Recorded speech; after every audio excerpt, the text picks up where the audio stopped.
এখন যাতে আঞ্চলিক দলৰ চৰকাৰ হ'ব পাৰে তেখেতে সম্পূৰ্ণ টাৰ্ম শেষ হোৱাৰ আগতেই পদত্যাগ কৰিছিল যাতে অসম গণ পৰিষদৰ চৰকাৰ গঠন হয়। আৰু আমাৰ প্ৰধানমন্ত্ৰী ৰাজীৱ গান্ধী ডাঙৰীয়াই অসমৰ গুৱাহাটীলৈ আহি খুব সম্ভৱ 8 আগষ্ট অথবা 9 আগষ্ট হ'ব তেতিয়া কৈছিল যে আমি এটা অসমৰ ৰাইজক 15 আগষ্টৰ আগে আগে ভাল খবৰ দিম। গতিকে আমি চুক্তিখন ৰূপায়ণ হোৱাটো বিচাৰোঁ, দাড়ি কমা খেলি মেলি নোহোৱাকৈ।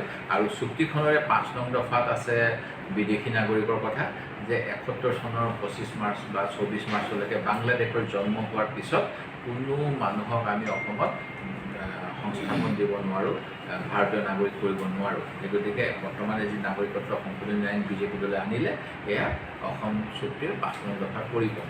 দ্বিতীয়তে 6 নং দফাত যিখিনি কথা আছিল ক্লজ 6 অফ আছাম একৰ্ড বুলি কোৱা হয়, ন্যায়াধীশ অৱসৰপ্ৰাপ্ত বিপ্লৱ কুমাৰ শৰ্মা ডাঙৰীয়াৰ যি প্ৰতিবেদন তাত সেই কমিটিখনে গঠন হৈছে অসম চুক্তিখনৰ 6 নং দফাটোক লৈ। গতিকে যিহেতু চুক্তি স্বাক্ষৰ সময়ত কংগ্ৰেছ দলৰ এটা গুৰুত্বপূৰ্ণ ভূমিকা আছিল, আমাৰ প্ৰধানমন্ত্ৰী, আমাৰ মুখ্যমন্ত্ৰী। আজি আমি যিহেতু বিৰোধী দলত আছোঁ, আমাকো অসম চৰকাৰে আহ্বান জনাব লাগে, আমাক নিমন্ত্ৰণ জনাব লাগে যাতে চুক্তিৰ সফল ৰূপায়ণৰ বাবে আমিও কিছু বক্তব্য ৰাখিব পাৰোঁ। মই আশা কৰিম অসম চৰকাৰে এইখিনি কাম কৰিব। কচুতলিৰ যিটো উচ্ছেদ সেইটোত আপোনাৰ তথ্যত উত্তৰ দিয়া হৈছে যে তাতে অবৈধ দখল নাই। মই কিছুদিন পূৰ্বে মোৰ হাতত এখন তথ্য আহিছে।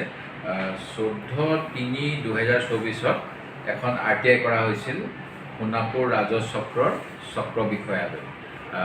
এই প্ৰথম অৱস্থাত এই উত্তৰটো লগে লগে অহা নাছিল, কিন্তু 29 আগষ্ট 2024 চনত চক্ৰ বিষয়া সোণাপুৰ ৰাজহ চক্ৰই আমাক জনাইছিল যে সোণাপুৰ ৰাজহ চক্ৰৰ অন্তৰ্গত VGR, PGR, চৰকাৰী খাছ ভূমি অথবা জলাশয় অথবা সত্ৰ অথবা ৰেলৱেৰ ভূমিত কোনো ধৰণৰ বেদখল হৈ থকা নাই।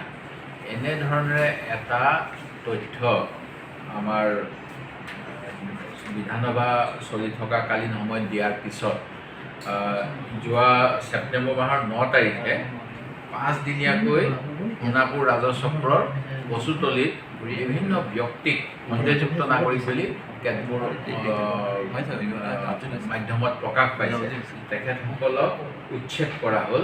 এতিয়া তেখেতসকলে 10 বছৰতকৈ অধিক কাল ধৰি তাত আছিল আৰু তেখেতসকলে বিভিন্ন মানুহৰ পৰা মাটি বাৰী কিনি লৈছিল বুলি তেখেতসকলে ইণ্ডিয়া টুডেত প্ৰকাশিত এটা বাতৰিত উল্লেখ কৰিছে। গতিকে মই আচৰিত হৈছোঁ, এহাতেদি চৰকাৰে কয় যে কোনো ধৰণৰ ভূমি বেদখল হৈ থকা নাই, তেতিয়াহ'লে কি তেওঁলোকে কিনি লোৱা মাটিৰ পৰা এই মানুহখিনিক কিবা কাৰণত উচ্ছেদ কৰিলে নেকি? এই ক্ষেত্ৰত মই অসম চৰকাৰৰ পৰা, ৰাজহ বিভাগৰ পৰা, মুখ্য সচিবৰ পৰা, মুখ্যমন্ত্ৰীৰ পৰা সকলোৰে পৰা এটা স্পষ্টীকৰণ বিচাৰিছোঁ। আৰু এই যোনটো এটা অসমত যিটো বৃহৎ স্কেম এটা হৈছে কেইবাহাজাৰ ক্ষেত্ৰত কেলেংকাৰী, এই বিষয়টো মুখ্যমন্ত্ৰীয়ে কৈছে CBI তদন্তৰ প্ৰয়োজনীয় দিম। আপুনি ভাবেনে অসম পুলিচৰ এনকুৱাৰী বা SIT এই প্ৰকৃত যিসকল দোষী তেওঁলোকক বিচাৰি উলিয়াব পাৰিব, CBI বা ED প্ৰয়োজন নেকি?